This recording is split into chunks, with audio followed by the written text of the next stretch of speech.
All right, we are here.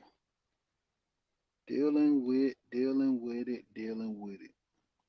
You gotta understand when it come down to it, to a degree, it is a lot of pressure.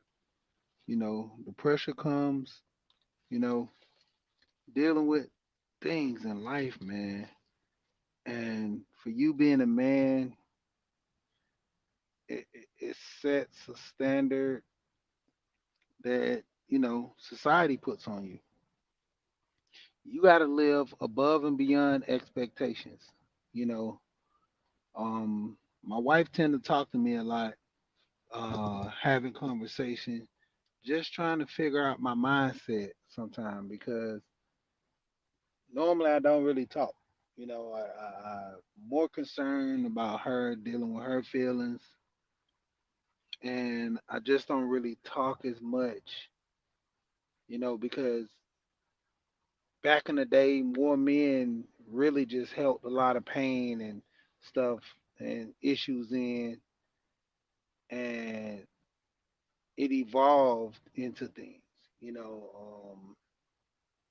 I was just talking to Rod the other day about this postpartum depression and the issues that come with it.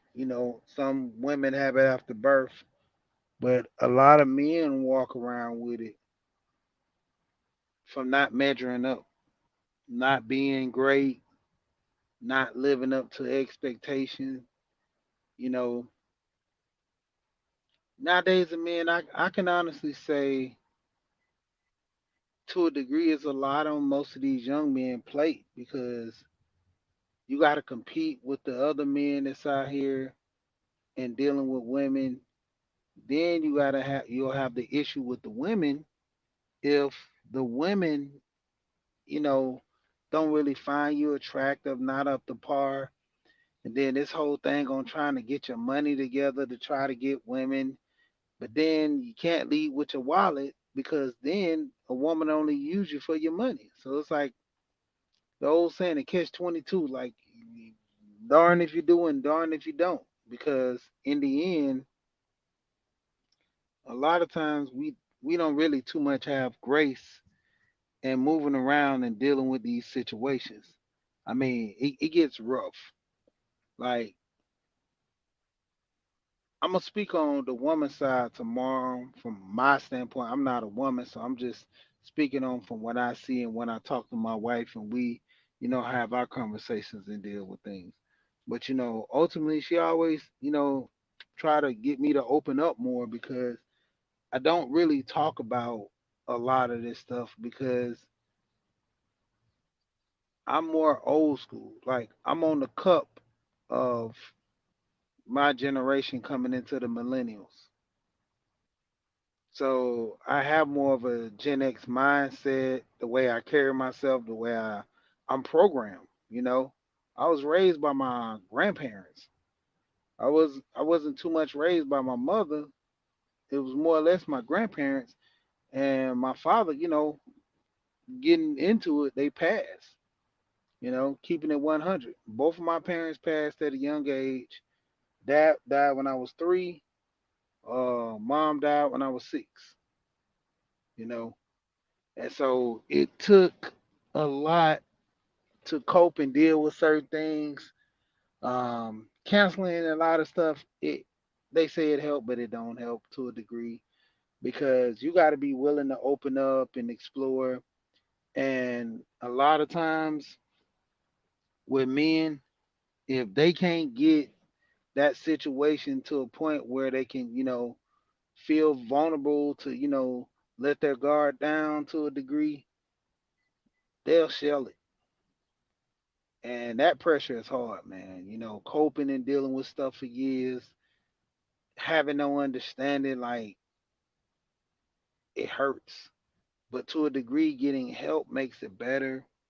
You know, I got family members now that go through stuff, and like I know drinking is real big. A lot of my family members they drink, and A lot of them don't drink for the taste; they drink for the feel. And drinking for the feel, is one thing because you just enjoying yourself. You know, I mean, well, drinking for the taste, you enjoying yourself, but drinking for the feel, it masks the pain a lot of time. And see, a lot of people don't really, get that pain from a man drinking. Like I've seen dudes literally drink every night because there was issues going on in their life and they would drink their pain away every single night and have to get up and go to work and be this amazing man, put on this mask per se of being the individual that everybody looks and depend on, you know, and restart the process every day after work. And I know some guys they slide it in doing work because, you know, sometimes pressure, hey, it busts pipes. I mean, a lot of these cliche stuff is actually the truth, man. You know, and dealing with and coping with, a lot of stuff, it's not easy. With me, like wanting to get married early, and I spoke about this before, because my dad passed at a young age, and my whole thing was I wanted to go ahead and be there for my kids. You know, that's why one of the things too with me getting a lot of life insurance because of that too is me making sure I'm having my family being put in a secure place. You know, the kids having stuff, the my wife having stuff, like just being secure. And a lot of times we don't think about this stuff like that. We just basically go through the motions and we deal with it. We deal with it. We don't. We don't. I mean, it gets to a point where later in life, the older you get, the more you start trying to deal with responsibilities and a little bit more aggressive. A lot of people want to go hard in the paint and get life insurance later in life. Why not get it at a young age? It's cheaper. You know, my twins, I got theirs. I told them, you can always upgrade this, add more insurance to it. It'll change up a little bit, but right now, this is what you got. I told them by the time they turn 18, I might even get them another policy. But having, the issue of a lot of pressure for us being a man, like you got to live up to expectations. And what are those expectations? Whatever society puts on you. I hear a lot of guys saying, man, I want to be this, I want to be that. I said a situation where my wife took me out to eat and she paid for everything, all that, but it wasn't no first date. It was time. A lot of the younger women now they're going on dates and they're paying for these guys dates, and treating them. But with this new generation and the youth, they looking at it as a thing to do that, to pay for the man's food. The older generation, they're not doing that. They a lot of the women want to step over this line and being equal. The women back in the day, they got treated. It's tradition for a man to pay for the food. Now, note that if a woman is not interested, it's probably in her best interest to go ahead and pay half on the date and just let the guy down and tell him you're not interested. We was having this conversation yesterday about that. If you're dealing with somebody and you're not really interested in them, don't lead them on. Don't try to get free food from them on a date or something. I mean, ultimately, you're putting yourself in a bad place or a bad situation. And I'm not gonna say you can't be mad at the results or whatever comes out from that, but playing with people's emotion, it's crazy. Like it puts you in a different situation. And I don't understand most people when, because you have women will say they want a good guy, and I was looking at what was it? It was the Celebrity Junk, and there was this woman, she was saying like, cause she grew up in the environment of guys, wilding out, and she was like, man, I like a dude that do it, like run get into a car chase, or, speed down the road or something like that, like speeding down the road, smoking. I mean, that's the lifestyle she was into. But as you get older, you progress. You're supposed to get, a little more wiser and smart, especially with time. You shouldn't be doing the same thing you're doing at a young age. And so, with her having that mindset, hoping that when she get older, she can take life a little more serious. A lot of time with men, you always have to be serious. The moment play around, stuff goes haywire. I mean, same for women, but like I said, for men, the moment you want to play around, stuff goes haywire. Man, I don't want to go to work today. Um, man, I'm just gonna take off, and lo and behold, you lose your job. You call your parents, hey, can I stay here for a while? Majority of the time, men would, as fathers, and this is a crazy type of thing. We don't even want our boys to come back home. We really don't want our boys to come back home. We sit here and we put our boys in a state of mind to where you got no options. You got to go get a job. You got to do whatever provide. And the number one thing I did with my son, I was trying to get my son, if he didn't go to college, I was going to get him a place. Not kicking him out, but basically, I know he wanted that freedom. I know he didn't want to be cooped at the house because I was young. You got to live by house rules, you know. But if he wanted to stay home, there was nothing against it. But like, it's house rules. My wife, I know she would have been, on him hard about partying too much, hanging out, get trying to give him a curfew. I'm like, kid's grown. He's responsible. He grew himself into a good young man. 24 years old, ain't got locked up for nothing. With the college, still struggling on that last year because starting to work and make money. He's caught between them that cross, but he's about to go back because he doing some things right now, say the least. But you know, I always talk to him and I tell him I'm proud of him because you know he could have easily took a different path, and that's the thing with most kids. Like my cousin, he took a different path. This guy's doing 10 years now, even though they both grew up in different households. And my cousin dad wasn't around, but he had me. I was there. I was trying to guide him, show him the way. But that infatuation about the streets was like his best friend. My son didn't take that path. And I was happy for it that he didn't because that's how most kids ultimately when they go down that path, it's hard for them to come back. I know a dude now doing 20 years, he's 17 years, no, yeah, 17 years in.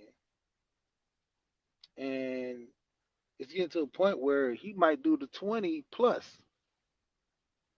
You've been in there for 20 years, man. The system is trying to keep you in there.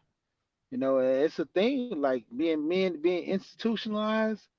Like you get out here, you don't know life no more.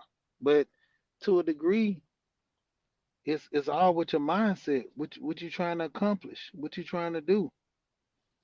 I mean, like I said, that pressure of being a man is real hard, man. Because a lot of times you don't want to talk about it. You don't want to deal with it because why? We as men, we all grew up knowing that hey, if something happens, you just deal with it this way and then keep it moving. It ain't really no. help, you know, too much for the most part. You got fathers that'll help their kids and be there, but for the ones that don't have fathers, who's helping them in that situation? The pressure of being a provider, you have money issues. Who you gonna call? Not Ghostbusters.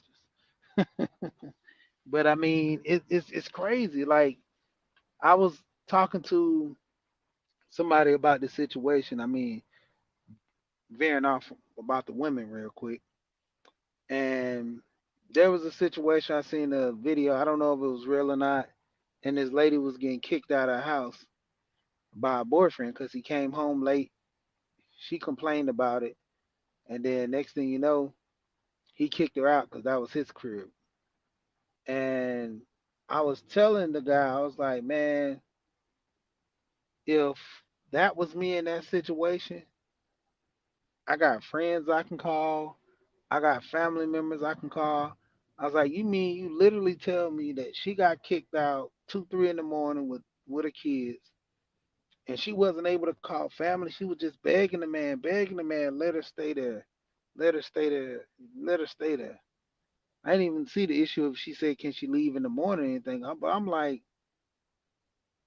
I don't know. I guess I'm just different with that because if you don't want me here, I'm gone. I'm not gonna beg you to stay one more night. I'm not gonna beg you to hopefully get you to change your mind. I'm gone. But like I said, it's different mindsets because the issue at hand is why she couldn't get in touch with the family so she can just leave and didn't have to deal with that. Why she just put herself in a situation, and a lot of times, a lot of young guys they're in that situation. They got nobody to call. They done burnt bridges with people. They done sit up there and had issues and fought to the point where, man, it's pushing me over the edge. I got one more time, one this and that, and then I'm done. And a lot of times, man, like I said, pretty much nobody to call. Like, who's gonna help me in this situation? How am I gonna cope? How am I gonna deal with this? Who's there? Who's there for most men? You know, a lot of times we don't even have the guidance. I mean, I understand. I see the whole situation where a lot of women are raising their kids. Preferably the boys are sitting there around their moms a lot, and she's being tough as she can to make him tough. But there's no uncles, no dad, nobody that young man can be around. They got mentoring programs. My cousin was in one, despite the situation with him being in the mentor program. He fooled around and still got in trouble. Like, and do know a lot of that pressure goes back on the women too when they have to deal with these kids that are wilding out. But these kids are wilding out for a reason in most cases. They dealing with the pressure of society where a young boy has to fit in to be accepted. And I always go and say this about society standards, man. Society standards are crazy, man. You literally have to put yourself in a situation to where you almost have to go to jail to be accepted. Because society is putting men and pushing them in a corner. You know, that situation where a lot of men you hear it all the time. Men don't hit women. Men don't hit women. Why we don't have that talk where a woman don't hit a man? My aunt got on my cousin for that.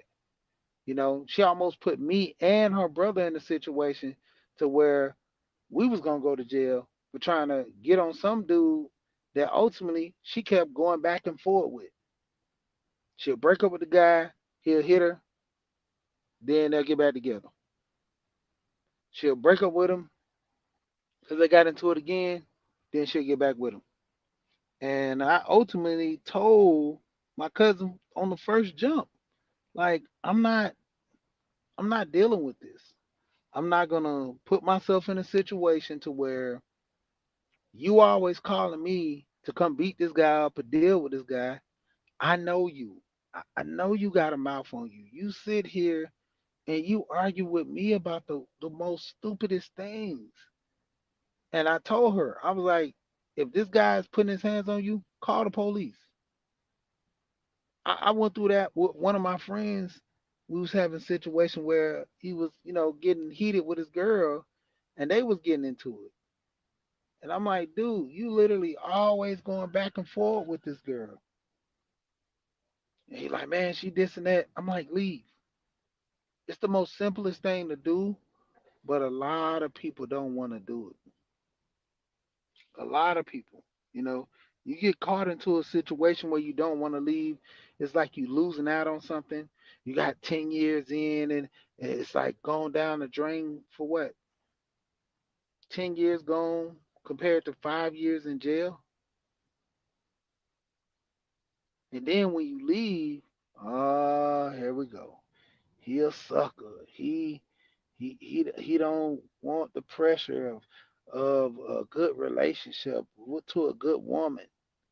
Like we got to go through all that stuff as men. We got to sit here and bite that bullet when even with finance. I talk about a lot of times about with finance. You drop the ball one time, you done. As far as your money, like you're literally done by dropping the ball one time. You know how many men go hang out and they get into those, party modes to where they want to go hang, kick it, and drink with their friends. I'm talking about you literally one drink, one shot or whatever away from just depleting like all your funds. I know a guy that spent $800 at the club, ultimately paid pretty much damn near his rent in the club, a portion of his rent in the club. And then when his girl checked him on it, because he's the man, he felt like she shouldn't be checking him on that. Hey man, that's man, I'm the man. I'm this, like, dude. It make no sense. I mean, I understand that's your money, but in a relationship, you gotta have good management skills over your money, and spending $800 at a club is not for the win. Like you literally could have went on a minimum vacation with $800, you and your girl, compared to you spending $800. That I would sit down, I would go buy $100 bottle of liquor and sit at the house and drink it, or have some friends over before I spend that type of money. Like, I mean, literally makes no sense. Like spending that much money at the club and then you figuring out like budgeting yourself for your bills. Because 9 times out of 10, most of the time, you're not intentionally going to the club spending $800. So then that goes to the point where if you spent that eight, what are you lacking on what bills? You know, did I pay the rent? I might be screwed. I got to pay a late fee. Did I pay light bill, water bill, something like that? I got to pay that later. I'm gonna push it off to next month. I got to play catch up. Let you mess up one or two things. 9 times out of 10, that woman is gone. And like I said, like a lot of women ain't built like the women back in the day. Yeah, they like that the chivalry. Excuse me. They like you paying for everything, but at the same time, it comes with a cost. Let you not do something like these young girls are gone. They out of there. A lot of the older women back in the day would put up with so much till they can't. Like literally, my aunt stayed with my uncle. This dude used to wild out. I'm talking about literally wild out, getting caught up with women, and she just reached a boiling point. I'm talking about later in life. She was older and just like, man, I'd rather be single. Like, you know how bad it is to push somebody to a point to where they just like, man, I'm done with this. But then you look at the pressure of the man, you know, never really got too much into their situation, but the pressure of a man, and he's like, I literally, since I've been on YouTube, I've heard some of the most outrageous stories, like a sexless marriage for two, three, like what put you into this situation to be in a sexless marriage, and why are you standing as that? It's a lot of pressure, and I still got to pay the bills. I still got to provide. I still got to do everything because I'm the husband. But when it come down to it, I can't have no sex, and I can't go out and cheat because if I cheat, I'll get a divorce and it's more money and all that. Like, at at what point can a man say enough is enough? I mean, personally, I would have divorced. Like, I, you know, sexless marriage. I don't like. I don't understand that. You know, even for the guys like paying all the bills in the house and you're in a sexless marriage and you stand there toughing it out. Like, kudos to y'all. You know, y'all the, I guess, MVPs. I guess, but no, I'm not doing that. I mean, the pressure of you trying to provide and do the right thing all the time, it takes a toll on you. I'm literally takes a toll on you, you know. And who's really, helping you step up to the plate? Like I said, if you don't have a father, you don't have that guidance. You're not cool with the men in your family. They're not giving you that expertise. Like my uncle, towards the later years of my life, after he stopped messing with drugs and stuff, this dude was always on top of things, working with me, helped me buy my house, everything. And, he told me, sat down and told me, he lost a lot of time sitting here, messing around with drugs. But like he told me that pain he was fighting with his father, dealing with issues with him, then being in the street, dealing with those issues and women, you know, I know one dude, man, he always wanted to like have a family, and every time he get a woman, he'll put them in position to win.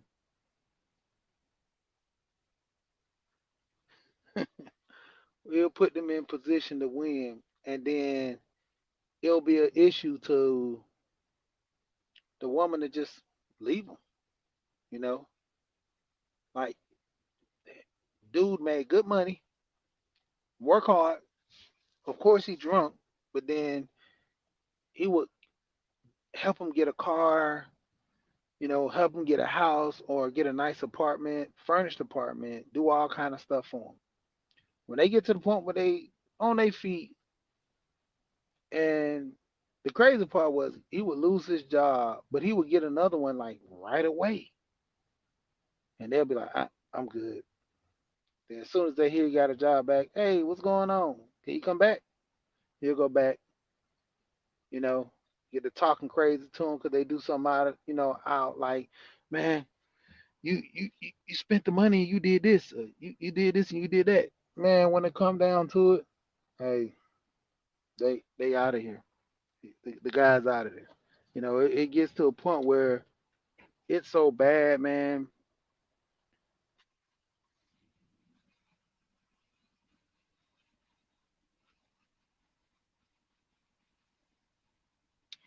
Yeah, Shannon. But the biggest thing with that sexless marriage, and man, this truck is loud. It gets to a point where, for one, a lot of times the women are fed up the way that the men that they with act. So they ain't giving them none just because of that, you know. And I always tell my wife this. I said there's two types of dudes out here. I said Pete, there's two types of dudes out here. They're the dudes that actually are good men and they cheat for a reason. You know, if I'm not having sex at home and I'm being deprived, I'm not getting treated right. 9 times out of 10, that's gonna put me in the mindset of cheating. Not that I want to cheat, not that I'm looking for somebody to cheat. You know, if my wife don't cook or she don't cook me, I've heard that too. Where like since I've been in this space, I'm not gonna say the guy's panel, but he was saying one of the guys he worked with, his wife don't cook every night. She cook for the kids, cook for her, and he has to pick them up or go get something. And I'm like, okay, so it's more to the story because the guy gets home at 2 o'clock. So I said, okay, well she got leftovers in the refrigerator. Nah, nah, she don't make them leftovers. And I'm like, okay. So they go out to eat. Nah, nah, she don't leave them nothing. And the thing is, both of them work. I think to a degree. I'm just going off the story he said. If it was me, I literally would have not bought any groceries. If I'm not like that, that's the first step. Like I'm about to get up out of here, but I'm gonna see if I'm tripping first. Like my biggest thing is communication. That's a lot of times where issues fall into a lot of these marriages is the communication. You know, somebody's fed up about something. Dang, I can't think of this podcast. We were just talking about it on Two Raw the other day, and this married couple they got 3 kids. What was it? No, 4 kids. They got 4 kids, 3 boys and one girl. Um, I think believe in fatherhood, or I think it's called belief in fatherhood. But basically, him and his wife was about to get a divorce, and they ended up having to go to counseling. And you seen on the show that everything was good, but she would always be kind of shaken up sometimes. Off camera, that's when it really hit the point where she felt as if she was doing so much to the point where she couldn't take it no more. She literally called him one day, told him, "You need to come home right now. I'm about to leave." And he was like, "Whoa, what's going on?" She's like, "Get here now. I'm going to leave." So he got there. She left for about a week, and he was like crazy. Like he was going crazy till he realized why she left. Like, and it was it hit close because she was like just to a point that she was about to explode. And the reason why she was like that was because she was always around the kids, never had a break. She was homeschooling them for one. Two, they were doing the videos and stuff with the family a lot. And she was in the house with them 24/7, cleaning up with them, running behind them, everything, you know. And that's how my wife get. She work from home now. She thought it would be amazing to work from home because she don't got to compete with traffic and do all that. But she's literally in that house 24/7. If she don't go to the grocery store, go somewhere, she developed cabin fever real quick.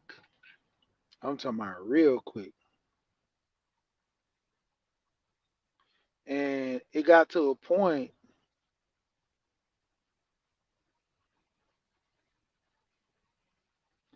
and it got to a point to where, you know, like just she don't like my wife is like, man, I gotta go somewhere. I wanna go on vacation. We take a little small vacation, just get a hotel for one night and then come on back home, you know.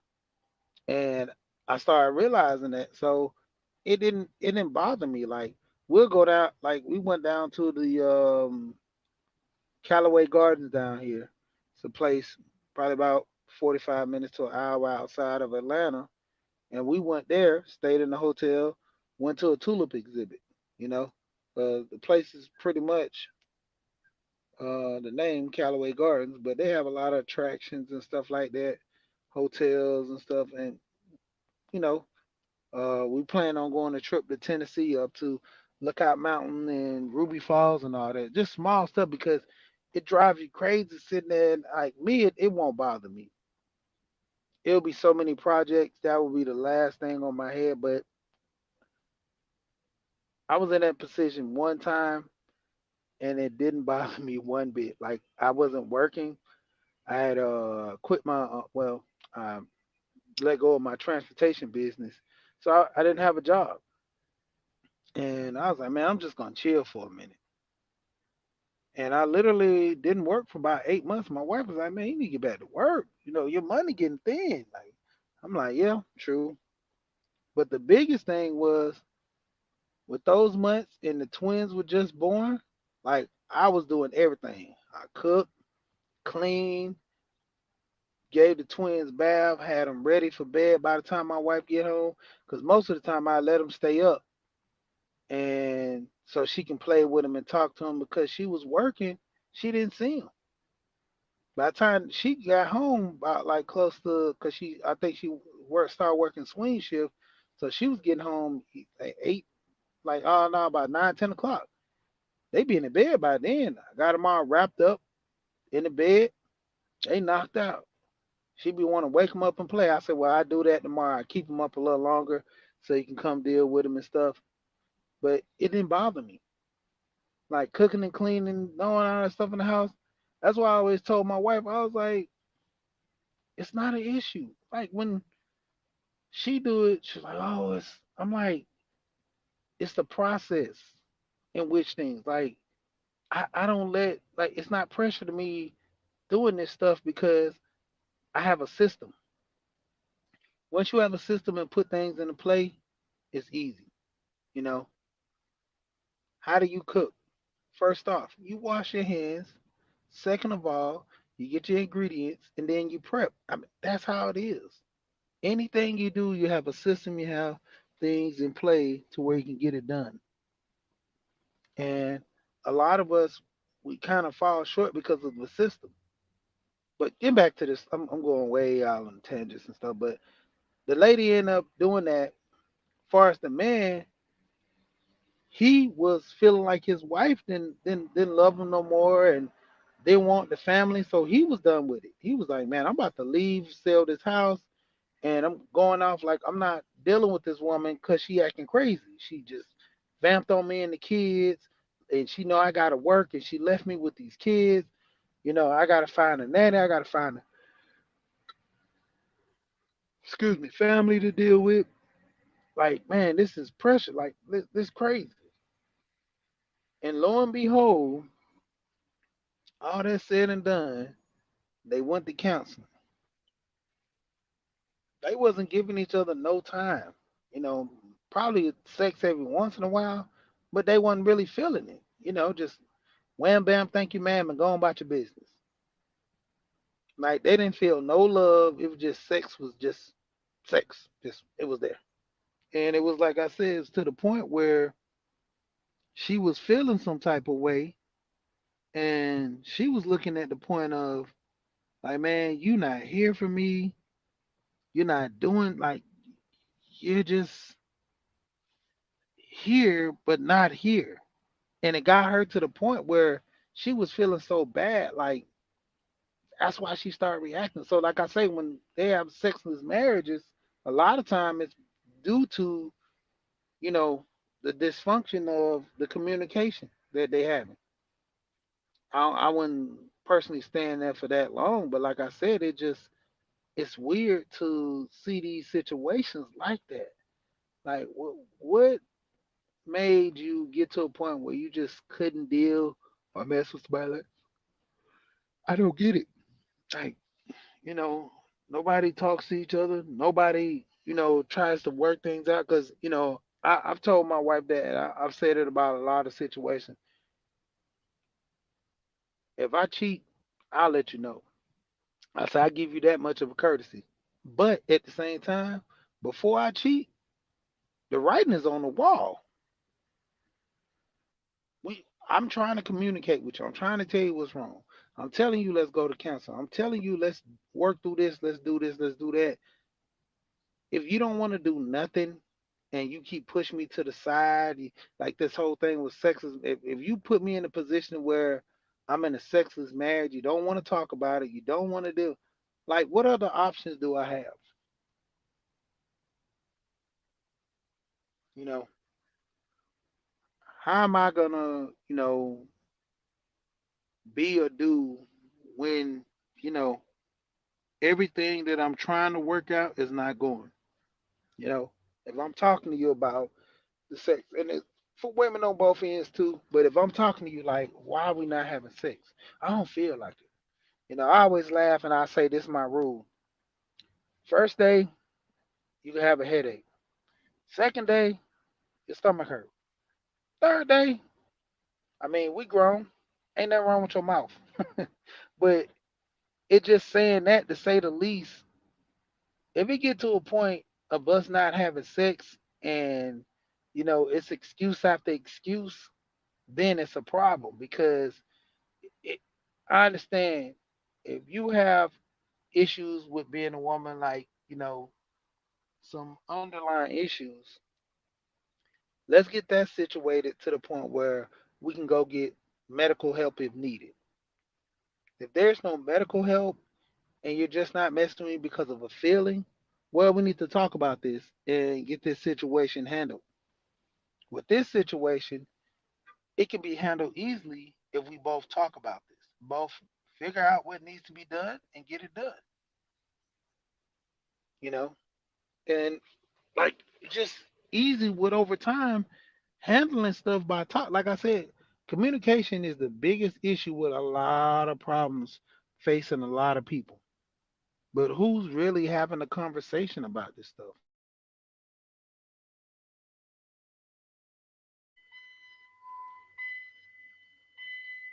And the biggest issue with us having a conversation and dealing with stuff,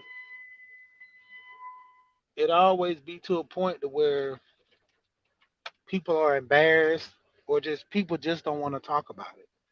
It ain't even a point of being embarrassed about it. You just don't want to talk about it because it's a point of you being in your feelings. And that's making the situation worse. You know, me trying to, hash out the problem so we can't have a problem, and you saying that it's not a problem, but it's still you're not communicating. It is a problem. You just don't want to deal with it. And that puts a lot of relationships in harm way.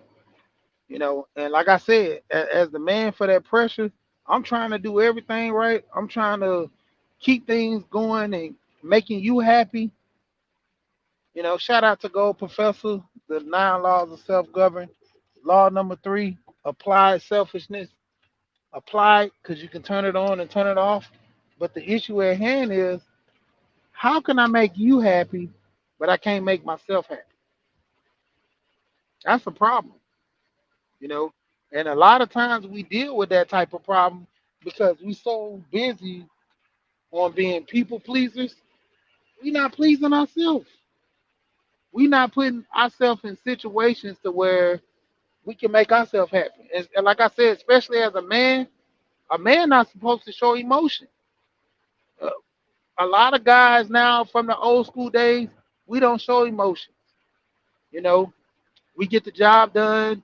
Hey, Michael Baisden wrote that book, Men Cry in the Dark. And that book stand the test of time by the title alone because nobody wants to see a man cry. Nobody to a degree don't really care. So that pressure is enough, like I said, to a point where you are already in a situation of vulnerability. You are already in a situation of where you just like one stop from going on the edge. You in a bad position, and all it takes is one issue to push over, and man, you done for. You know, you try hard to make it right, it don't get right. Oh, you done. That's it. Like no matter despite anything somebody says, like It's so many issues. Like I said, a lot of people not growing up learning about finance. You know how hard it is for you to try to, stay in a certain lane and help out or work with, and you don't even know about finance. Like your situation is so bad to the point where everything is gonna be gone. You never learn about finance. All you know is make money, pay bills. Haven't learned about saving. Most of the degree, you haven't even learned about paying bills, right? So, you know, that pressure of you figuring things out and learning stuff down the line, man, it is literally hard. Like I said, I always say this when it comes to finance. Every time your parents die and don't leave any money or any assets, it's restart the wheel. And when I say restart, it's all over again. Start everything all over again. It's like a video game. Somebody hit reset. Remember back in the day with Mario Brothers on the Nintendo? Nintendo didn't have a memory card. So if you get all the way to the castle, you cut the game off, you gotta restart. And that's what a lot of people are doing with their life. Especially a lot of men because they never got that training. They never got that, kingship of, you know, purpose. They have a little things that can guide them because I always say this too. When it comes down to it, you technically really don't have a surefire guide to being a man. There's no surefire guide to being a man. There's habits, there's situations, there's all these things that could put you in the mind frame of a man and being successful. But when it comes down to it, it's nothing. Same thing for a woman. I mean, only like what, bear kids? But I mean, how do you treat the kids properly? How do you learn the stuff from your mom. Some people learn it on the fly. Most people learn from friends and family. But I mean, when it gets to a degree, what is the proper way? Because if there was a proper way of men and women walking this earth, everybody will be equal and almost, pretty much the same. Even the surefire way of having money, you see people, you know, pass away and all kind of stuff because they got money, they got options, but then they lose out on the growth of life too as well. So it comes at a disadvantage when you have money and you're not trained properly, you lose it. You know, I mean, even with the situation with the young guy, I always talk about this with Alonzo, and I always get confused on the numbers, but I know it's like $3 or $4 million, something like that. Mom and dad left this guy when they passed. The guy ran through that money a year and a half. It was a trust lawyer talking about it. The guy ran through that money in a year and a half. First thing she said, he bought a Ferrari, bought a condo, and then taking trips to Dubai, having parties every other weekend. He was living a life. When was it going to come a time where he was going to make money instead of spending money? Taking that money and investing in a business instead of taking the other route. Like a lot of times we don't have that guidance to help us and put us in a situation to where we can benefit ourselves. We lost. And I always talk about the pressure of being a man. Like it's hard, like real hard, but a lot of times you just what, scrap your boots up and keep going. you know like this new generation, honestly, they whine and they cry a lot about other stuff. I mean, but it's only, because the generation they growing up in now, it's not as hard. They don't have to struggle. They don't have a lot of resistance and stuff. So they get really emotional.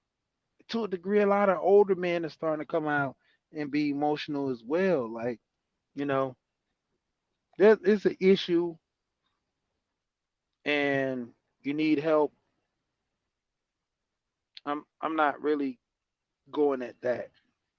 I'm going at the issues and the problems, and instead of you getting the help to fix it, you want to father some other, incident or situation. And no, like, nah, man, we not doing that. A lot of times, man, a lot of people get to a point, man, where life just trips them up. But instead of them seeking help and trying to do right, it hurts. Yeah. I mean, in any instant, you could, that money that that guy had, I would have just did something, a small investment. Even with rentals, like with having that much money, I would have just bought, probably, my biggest thing with having that much money, I would have went and bought apartments because one time thing, investor, one time thing going at that versus me trying to go and buy a whole bunch of houses at 25%, you know, I would just buy some apartments, paid down at least half into it and then went from there. And I would have bought it in a city or a town where, population might be okay, but it's a busy, booming town or growing. I would have bought it there. I wouldn't even have to stay in the state. Get somebody to manage it for me, and I'll just collect checks every month. Like I found 16. What was it? Was it the 16 or was the 8? It was either 16 or the 8. One of them apartment unit. They was selling for 1.4 or 1.7, somewhere around in there, less than less than 2 million. And I would have just bought those, put about 500,000 in and fixing them up. Brought the rent up a little bit, and I would have been good. But this guy got that $4.3 million and splurged it in a year and a half. See, that goes. I always talk about this with the knowledge itself, having the knowledge. You can literally have the money, but if you don't know or have the knowledge how to keep it or how to spend it wisely, you'll be like this young guy and spend it all in a year and a half. A year and a half. Now you want to get a financial advisor when you in what, 100,000. So that means you're gonna have to sell your Ferrari. You're gonna have to downgrade your living, all that when you could have been, been on Easy Street when you had the 4.3 million. And that's why I always tell my sons, I'm like, they so keen on getting some money out their life insurance because they always hear me talking about it. And I'm like, dude, you're not gonna have that much money. And all that, the 50,000 not yours to take out and do whatever. No, that's life insurance. You keeping that. You're moving around, you're doing stuff. You're gonna be paying into it. And I told him, I said, when y'all get older, man, and y'all get y'all job, y'all paying y'all own life insurance. I said, if I have an extra policy on y'all, I might pay that. But other than that, y'all paying your own life insurance, and I'm encouraging them to get some more life insurance. You know. But like I said, just even with that pressure, I'm forcing them to grow up. That's a lot of pressure on, kids having to force to grow up. You know how many young boys in a situation where they have to be a son and a dad, taking care of their little brothers, walking them back and forth to school, then they got to get up and go to school themselves. They got to go change Pampers, you know. Somebody get into the situation with the boy in Chicago, had to shoot the guy for punching his mama in the face. The pressure of you, being the man when you're not the man yet. That's a lot of pressure on these kids, man. It's like a lot of times we don't talk about this stuff, you know. Like I say, a lot of women. Even that video I just seen the other day was so horrible, man. The guy goes to a restaurant. talks to the woman all this time, and he puts himself to be vulnerable to go on a date with the woman, and she didn't even show up. No call to, like, she other women are looking at her crazy right now because you know I'm not even gonna get into that situation because the way I look at it, a lot of people want to find themselves later in life. Why don't you find yourself now? Don't wait till you get past 40 to say where did the time go? I need to grow up and accept responsibility. No, you should have been accepting responsibility. You know, what's the back then didn't want me, now I'm hot to y'all on me. That's literally a thing.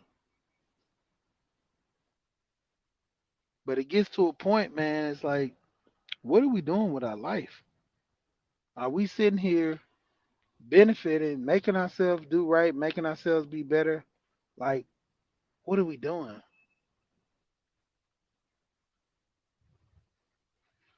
Like, I mean, in most instances, we'll sit here, have a situation like somebody just texted me about this. It's crazy. But we have situations where we try to do right, try to treat everybody good, and you still get crapped on. You know, I was just talking on the panel the other day. We was talking about skin tones and stuff like that. And I was telling her, I said, man, I like all women. I didn't when I didn't discriminate when I dated women when I was younger. Dated light skinned women, dark skinned women. I wanted a woman. I didn't care. As long as you was a woman that, the body type, I might, preference over that. But then my preference went away too. Because my wife even said it. My wife was like, you say you like thick women. I ain't thick like that. She's like, I'm slim. She said I got a little weight on me now, but when you first met me, I was slim. I was like, hey, when it come down to it, you could have preference, but the heart gives you something else. The heart gives you another preference. That's the thing. But they say the heart want what the heart wants. I could say, man, I like tall women, but if I got a short woman, hey, that's what the heart wants. I mean, generally, the more you start investing time and resources and being with somebody, you generally get to a point where you start looking at yourself being with that person and being the one, you know? And, to a degree, I did like tall women, you know? Hey, my wife's short. So I'm supposed to only date, you know, and the standards, like I say, it gets crazy because men do have standards and preference. Certain men want a certain type of woman a certain type of way. No knock to it. But, like I said, and still to with that, a lot of times, a lot of men get put out that box until they get later on in life. And then a lot of men, they get to a point where they say, man, I'm just going to make my money, live life. I'm not going to worry about women. If they come, they come. You know, Ism and all them said best, you know, rock with the woman that rocks with you. Why are you going after these type of women and you get defeated because you're not getting the results that you want out of them? And that'd be the crazy part. But, I'm about to get ready to get off of here. I'm on the hour mark. Say the least, man, it gets crazy out here. Like I said, there's no real shoot down point of me being a man and I get with everything I want and I get the best woman. If I don't get the best woman, that's just what it is. If I do get the best woman, cool. I did something right, And I always, push this and say this amongst a lot of people. You know, my 10 is my 10. You know, a woman who I deal with, she's my 10. You know, she might be a 7 to somebody else, an 8 to somebody else. I always tell people my wife is my 10. See exactly what I want in a woman in my life. That's my 10. She represents a lot of stuff that I want In a woman, she represented a lot of stuff I want as a mother, especially. That was my biggest thing, you know. A lot of women I used to talk to or, have conversation with, they would be so wild with their kids. We was talking, me and my wife was just talking about this sidebar, and I'm about to get ready to jump off. The way certain women talk to kids, she was like, I would never talk to my kids like that, cussing at them, going ham on them. My wife barely cusses, if anything. I don't even think I really hear like, dang, I don't even think if anything, like I don't even really hear her cuss like that. But the thing is, she don't carry herself like, especially with kids. That was my biggest thing with marrying her, the way she was with kids. And we talked about this, me and BGS, and then on the panel one time, that I wanted a family. And with me wanting a family, man, I was like, this pressure is hard. I don't think I'm gonna find one. I think I'm gonna find a woman to, get into a relationship with. Most woman after woman I dealt with, they all was on some other stuff, or they were good women, then they would, convert, like converting from religion. They was a part of one religion, and when they seen somebody had a little money, they switched to another religion, went over there. I'm like, dang, you know. So in the end, I was like, man, it's like, am I ever gonna find a good woman to marry? And then my wife came along, had kids. To me that was a plus. A lot of guys, no. I seen how she interacted with her kids. Like it's rolling the dice when you deal with some women they don't have kids, and that was my preference. My son, his preference is not that. He said he don't want a woman that has kids because he don't want to have to deal with the issues from the father. It's not even the woman being a bad woman, all this other stuff that so many men say. He just don't want that issue from another man trying to check him on raising his kid when he should be there. That's how he looks at it. And I was like, hey, I commend you for it. That's how you feel. That's how you feel. And to a degree, hey, everybody had a line they draw in the sand. But like I said, it's a point to where a lot of men, it's a lot of pressure. I might go ahead and do part two for the women tomorrow, because there's a lot of stuff like I touched on today and dealing with my wife and stuff. But I might touch on that. Like I said, from running down with the family, running down with other men, dealing with issues like far as the women. That's the one of the coldest thing with a lot of times with being a man. Like women trying to accept you, women trying to deal with you, and they don't give you no play. and like they always say around that you get that big head text later in life, like, man, all these years I've been pursuing you, and now you just not reaching out to me. Now you want to be my friend? Like, crazy. But yeah, man, I'm gonna go ahead and jump off of here. You know what I always say? We here and we gone.